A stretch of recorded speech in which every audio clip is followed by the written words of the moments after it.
This morning, community members in New Orleans East honored 3 children who were killed in a house fire yesterday. NOPD says the children's father is responsible. Now, 29-year-old Joseph Washington is in custody after an hours-long search yesterday morning. He's now at a hospital where he's being treated for injuries he suffered while trying to escape the police. Washington faces 3 counts of second-degree murder, 3 counts of cruelty to a juvenile, and 1 count of aggravated arson. The mother, who was at work when the fire started, is now left to bury all 3 of her children. And community leaders say this type of violence is a public health issue that needs to be addressed by all facets of the justice system. We're going to be presenting to City Council the findings of our domestic violence fatality review for its first year. And we review every domestic incident, not just those between intimate partners. And I will tell you that what we found already is that children are involved in a large number of those. The system has to function at its highest level every time. Every part of the criminal justice system has to work and work in ways that it hasn't traditionally well.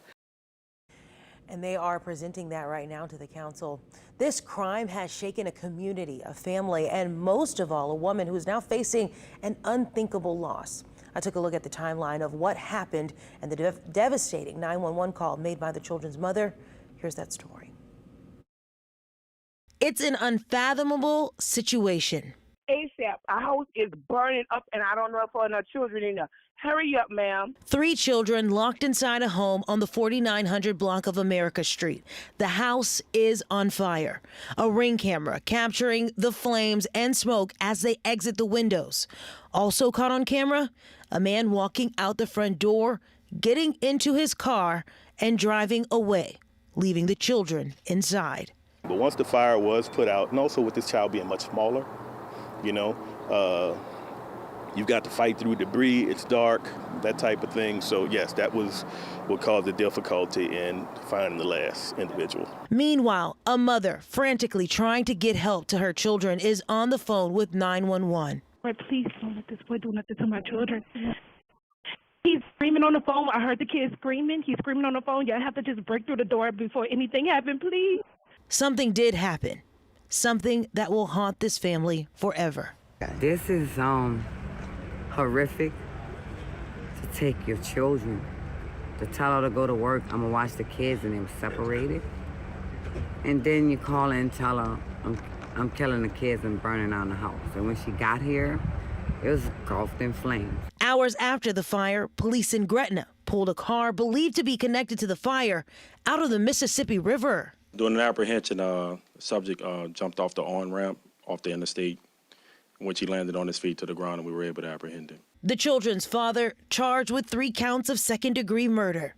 The police say Joseph Washington had a history of domestic violence here on America Street. In these divorce filings, his ex-wife told a judge that Washington threatened to kill her and himself. And in 2018, he told her he would burn down her home. There is a history of domestic violence there. I'm not sure if all incidents were at that exact address. Now a memorial to the 3 young children is growing outside of the home. 10-year-old Jamon Carter says it's the only right thing to do. It was just very heartbreaking. So we came here to show our support. It was just so sad that to know that people out there that would do stuff like this.